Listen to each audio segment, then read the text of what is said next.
By now, some of you that have been with me know about these type of videos when I talk about things that has been going out and around for quite some time, like a week or two, because I do take time making these. But yeah, these are the exact things I will talk about, and the last thing I'll talk about is something that you guys wanted me. Well, I told you guys if you were interested in me talking about my favorite label, then I will do that if the video somehow gets 5 likes, and it did get 5 likes. It got over 5 likes, and I will talk about that. But for those that aren't interested, I'll let you know when the video will end. There will be a timer of when the video stops. I'll put it down below. Like last time, even though it was right in the middle, but this time it's gonna be down below. But yeah, this is what we're here to talk about. I'll start off with Post Malone's Hollywood's Bleeding album. Now, this isn't a huge review, but I will give it its rating because that's what I do with the majority of the albums I rate. But yeah, Post Malone has released Hollywood's Bleeding the same day when Earth Gang released. I did do a review on that. Check it out. Link in the description down below. But this album, I surprisingly is very good. Now, knowing me, and lately, music has been getting better than it was like in the mid of 2019. But this is by far Post Malone's best work, and it's not because I wasn't a fan of his other ones. I really seem to enjoy those other ones, but I find myself coming back to this exact project and seeing Ozzy Osbourne, which is the highlight of the album. He did fantastic for an like a guy that is not even from this era. Singing is exactly the same as back then, and it's just incredible how this guy at the age that he's in right now can keep that same exact tone and feel so confident, which is exactly the same thing about this album. Post Malone seems very confident and is self-aware of in what he's doing. Now, at first, I'm not going to lie, I was not interested in this album at all. I was not. Songs like Circles and Wow, I didn't really care for them. It's not because I wasn't a huge fan of Post Malone's work, because I do admire the dude's work. You know, he does take his time making these projects, but it's just that something about it just made me feel like it was gonna be a not so good album, and I didn't want to like lose my hope into it because Post Malone would be one of my favorite artists coming out of this generation, but I'm glad I was wrong. Give you that exact surprise that you weren't looking for it at all. Like Ozzy Osbourne's feature, the Babies feature, which was insane. I absolutely enjoyed it. I love the introduction, how it started off, like then you hear that bass just comes in. I love that.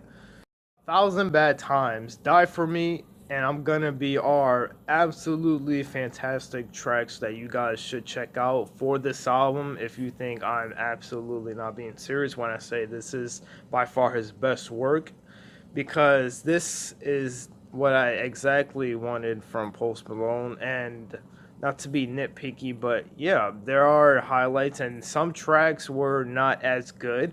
But overall, this album definitely is very good. And I don't want to give the rating, what I usually give albums, because I don't want to make it seem like that's all I'm giving at this point. Because, like I said, there has been good music lately, and that's really good. Make 2019 a good year for music like 2018. I give the project a vibing 7.5 out of 10. It's just that how fantastic the vocalist in this track is, and the production is just simply outstanding. Performances you see left to right. Hazley, Future killed it. Travis Scott, which is one of my favorite artists from this generation. Finally, a feature I can enjoy, and I thank Post Malone for that. But yeah, this was fantastic. Now, moving on to the next topic that I have to talk about. On to the next topic, Nicki Minaj announced her retirement. I did this because at this point it is getting annoying when rappers say that they're retiring. Yeah, I'm sorry about that. But affecting many people and fans, because at this point we don't know what to believe or not. But me personally, I don't care if she's retiring because she wasn't really a favorite of mine. It's just like it was cool of all her accomplishments and the things she has done, I guess. But overall, I just don't see her as a top 10 lyricist or female rappers. Now, hate me if you want, and I know some people will disagree with my opinion, but it's just that something about her reminds me a lot about Cardi B. Well, they're both, even though she has been in the game longer than Cardi B, but it's not that I really dislike them. I just dislike the fans, how the fans think their music is so good that they have the audacity to say that they make amazing tracks for them to be top 10. I'm just like, um, I do have to admire Nicki Minaj's verse on Monster, which is one of the most memorable moments on My Beautiful Dark Twisted Fantasy, which is a classic album, hands down. But I just love that verse from her, and I find myself going back into that track because of her verse. Like, it's absolutely fantastic. But yeah, otherwise, I guess her accomplishments did good. She did good. But it is time for her retirement because she's getting to that age. Just don't care. That's pretty much all I have to say. This video ends here. For those that don't care what I'm gonna say about my favorite label, those that aren't interested, the video ends right here. So I'm gonna give you guys a few seconds to leave.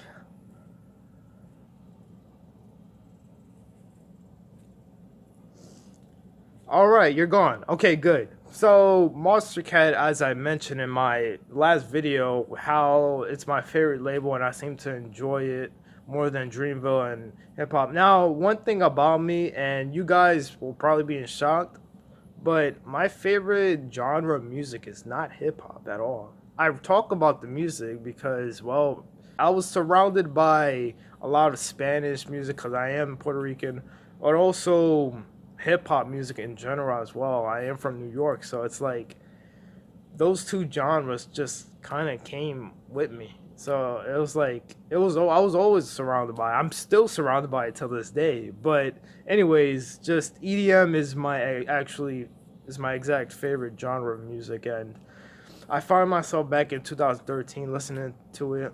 And there was this one song that I really seemed to enjoy, and I didn't know who it was, but I was watching this content creator. He was playing GTA 5, and his outro was this song that just blasted, and I just fell in love with it. And I was looking for it, but tell me how I actually found the song instead of the channel name. Like, usually that never happens, but that was the first time it ever happened. I didn't know that song was from Monstercat, and that's where my love for Monstercat started.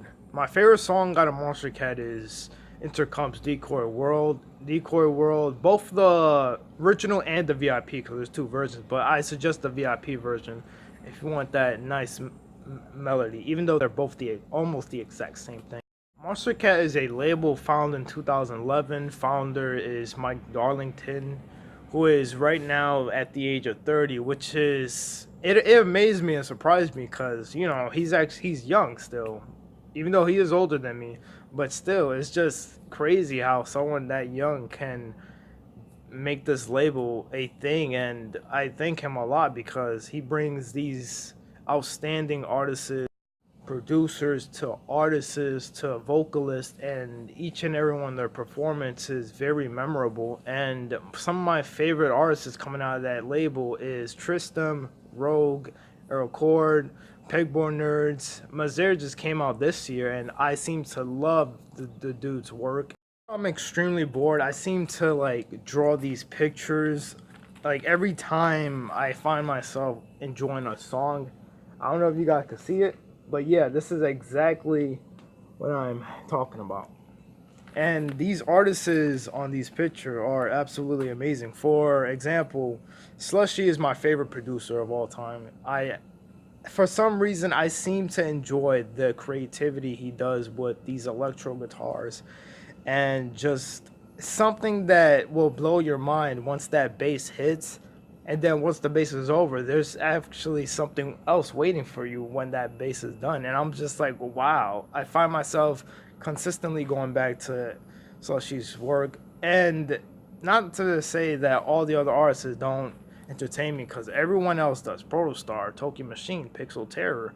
Everyone in the label I admire, and I absolutely love everyone that has been part of the label and is still continuously being in this label.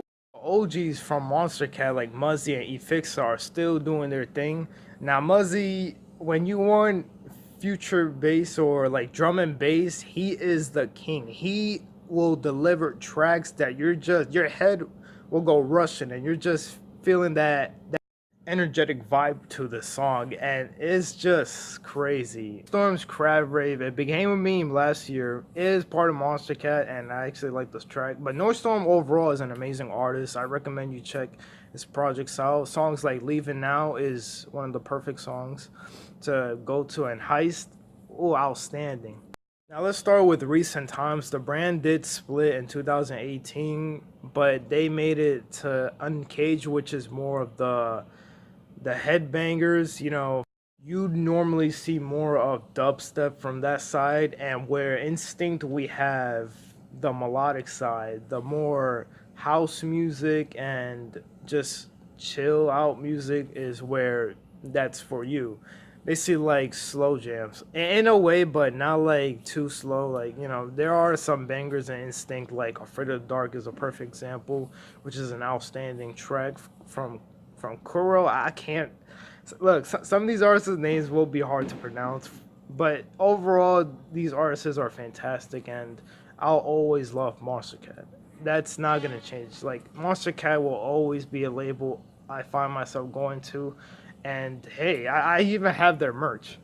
I've seen this before, but yeah, this is the shirt that I really wear a lot, and just proud to be part of the family. And hope you guys seem to enjoy me talking through it, because yeah, I love Monster in general. So, anyways, I'm gonna end the video right here. For those that want more of this, hit the thumbs up, and yeah, that's all I can ask for. Hopefully my subscriptions get more up, and I'm not expecting for this to get any attention because it's just a simple review. Nicki Minaj's retirement, and me talking about my favorite label that was, that you guys wanted me to talk about. Some of you may have just liked it from the beginning, but overall, I'm just glad I was able to talk about it with you guys. And yeah, let me know what you think of Post Malone's album. How do you feel about Nicki Minaj's retirement? And did you enjoy me talking through Monstercat? Even though you probably didn't. But anyways,